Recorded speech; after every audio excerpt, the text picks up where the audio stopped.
పశ్చిమాసియా ఉద్రిక్తతల వేళ ట్రంప్ ఫ్యామిలీని ఇరాన్ టార్గెట్ చేసిందా? ఖాసిం సులేమానీ ఎలిమినేషన్కు ప్రతీకారంగా ఇవాంకా ట్రంప్ను టార్గెట్ చేశారా? అవునని చెబుతోంది అమెరికా మీడియా. ఐఆర్జీసీతో సంబంధాలున్న ఉగ్రవాది ఈ కుట్ర పనినట్టు న్యూయార్క్ పోస్ట్ కథనం రాసింది. ఇటీవల టర్కీలో అరెస్ట్ అయిన మహమ్మద్ బాఖర్ విచారణలో సంచలన విషయాలు వెలుగులోకి వచ్చాయి. ఇంతకు ఎవరి మహమ్మద్ బాఖర్? ట్రంప్ కుమార్తెని ఎందుకు టార్గెట్ చేశాడు? ఖాసిం సులేమానీ మరణానికి ఇవాంకాను టార్గెట్ చేయడానికి లింక్ ఏంటి? Let's watch. Target Ivanka. Donald Trump ఫ్యామిలీపై ఐఆర్జీసీ గురి. సులేమానీ హత్యకు ప్రతీకారమే లక్ష్యం. America high alert. ఎవరి మహమ్మద్ బాఖర్? ఐఆర్జీసీతో ఉన్న లింకులేంటి?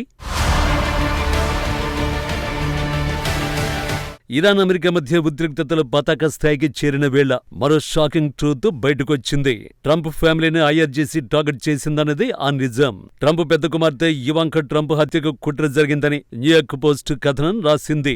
ఐఆర్జీసీతో సంబంధాలున్న ఓ ఉగ్రవాది ఈ కుట్ర పనినట్లు వెల్లడించింది. 2020లో ఇరాన్ అగ్రశ్రేణి కమాండర్ ఖాసిం సులేమానీ హత్యకు ప్రతీకారంగా ఆమెను హతమార్చేందుకు ఈ పథక రచన చేశాడని పేర్కొంది. కానీ అతడు ప్లాన్ అమలు చేసేలోపే అరెస్ట్ అయ్యాడని తెలిపింది. 32 మహమ్మద్ బాఖర్ సాద్ దావూద్ అల్ సాదీ కొంతకాలం క్రితం టర్కీలో అరెస్ట్ అయ్యాడు. ఆ తర్వాత అమెరికాకు తరలించారు. అతన్ని విచారించిన దర్యాప్తు అధికారులు కీలక విషయాలను గుర్తించారు. ఫ్లోరిడాలోని ఆమె నివాసం ఫోటోను సామాజిక మాధ్యమంలో షేర్ చేసినట్టు తెలుస్తోంది. కానీ ఖాసిం సులేమానీ హత్యకు ప్రతీకారంగా ఇవాంకానే ఎందుకు టార్గెట్ చేశారు? ఈ ప్రశ్నకు సమాధానం తెలియాలంటే ఖాసిం సులేమానీ ఎలిమినేషన్ స్టోరీని తెలుసుకోవాలి.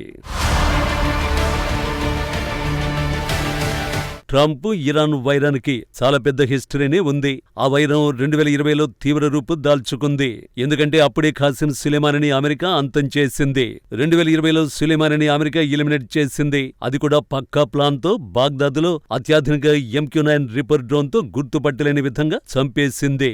ఇక్కడే అమెరికా ఇరాన్ మధ్య అప్పటికే దెబ్బతిన్న సంబంధాలు మరింతగా బలహీనమయ్యాయి. 2020లో ట్రంప్ సర్కార్ ఖాసిం సులేమానీని అంతం చేయడానికి చాలా పెద్ద రీజనే ఉంది. సులేమానీ ఇరాన్ రివల్యూషనరీ గార్డ్స్ లోని అత్యంత శక్తివంతమైన ఖుద్స్ ఫోర్స్ కు జనరల్ గా వ్యవహరించారు.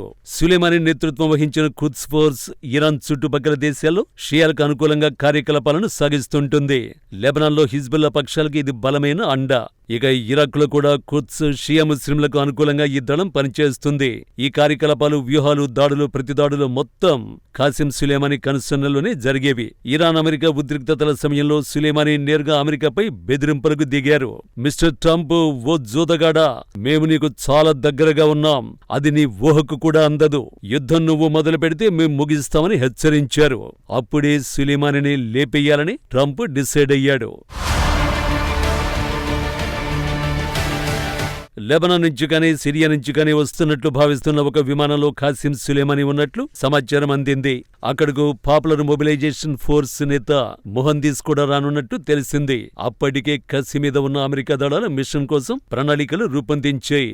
మొహందీస్ కూడా కాన్వాయ్తో ఎయిర్పోర్ట్ కు చేరుకున్నాడు. సులేమానీ విమానం దిగి మొహందీస్ ను కలవగానే అప్పటికే మాటేసి ఉన్న MQ-9 రిపర్ డ్రోన్ రాకెట్లతో దాడి చేసింది.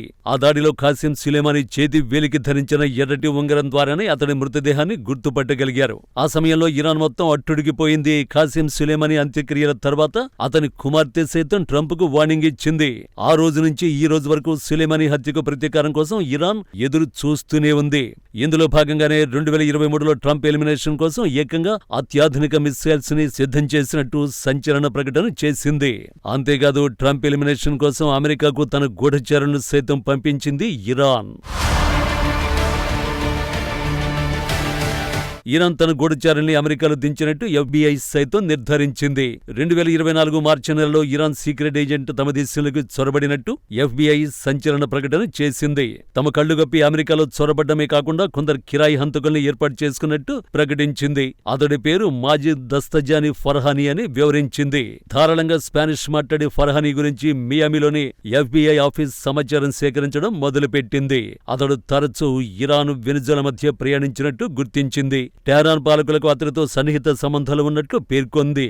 ఇరాన్ టార్గెట్ చేసుకున్న వ్యక్తులపై దాడులకు పాల్పడతాడన్న పేరు ఫర్హానీకి ఉంది. ఇక ఫర్హానీ టార్గెట్ లిస్టులో ట్రంప్ ప్రభుత్వ హయాంలో నిఘా సంస్థ CIA డైరెక్టర్ గా పనిచేసిన మైక్ పాంపియో, ట్రంప్ తరఫున టెహరాన్ దూతగా వ్యవహరించిన బ్రియాన్ హుక్ ఉన్నట్లు FBI ప్రకటించింది. సులేమానీ ఎలిమినేషన్ లో ఈ ఇద్దరు కీలక పాత్ర పోషించడమే అందుకు కారణం. ఈ మొత్తం వ్యవహారంలో అసలు ట్విస్ట్ ఏంటంటే ఇప్పటికే ఇరాన్ గూఢచారులను FBI గుర్తించలేకపోయింది. ఇలా ట్రంప్తో తేల్చుకోవలసిన లెక్కలు ఇరాన్కు చాలానే ఉన్నాయి. ట్రంప్ ఎలిమినేషన్ కు అవసరమైన ఏర్పాట్లు ఎప్పుడూ ఆపేయలేదు. ఇప్పుడు ట్రంప్ ఒక్కడే కాదు, అతడి ఫ్యామిలీని IRGC టార్గెట్ చేసుకుంటోందని తేలిపోయింది. ఇటీవలే ట్రంప్ తన కుమారుడి వివాహానికి హాజరైతే తనను చంపేస్తారని ప్రకటించాడు. ఇప్పుడు ఇవాంకా ట్రంప్ కూడా సురక్షితం కాదని తేలిపోయింది. చూస్తే ఖాసిం సులేమానీ హత్యకు ప్రతీకారం ట్రంప్ కుటుంబాన్ని జీవితాంతం వెంటాడేలానే కనిపిస్తోంది. ఇరాన్తో ఏ క్షణమైన భీకర దాడులకు దిగొచ్చు అన్న ఆందోళనల వేళ ఏకంగా ఇవాంకా ట్రంప్ పై హత్యాయత్నం వార్తలు పశ్చిమాసియాను షేక్ చేస్తున్నాయి. మరి ఈ వ్యవహారం ఎటు దారి తీస్తుందో చూడాలి.